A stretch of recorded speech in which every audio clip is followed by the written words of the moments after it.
মধ্যে হলুদ লবণ মাখিয়ে নিয়েছি। এবার আমি কড়াইতে দিয়ে দিয়ে মাছগুলো ভাজছি।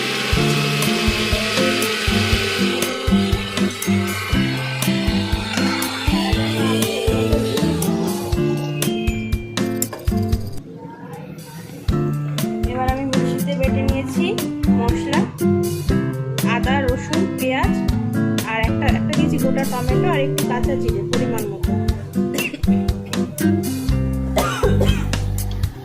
আবার একটু ভাজ। এবার মাছ ভেজে আমি মাছ ভাজাগুলো একটা পাত্রে তুলে নিচ্ছি।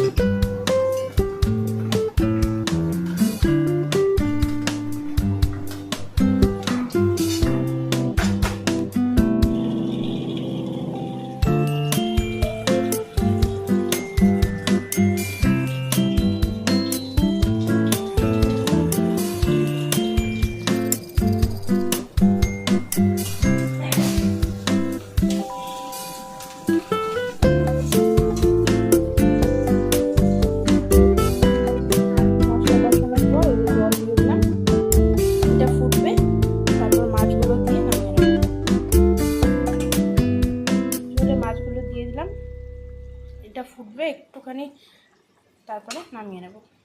এবার মাছের ঝোল রেডি।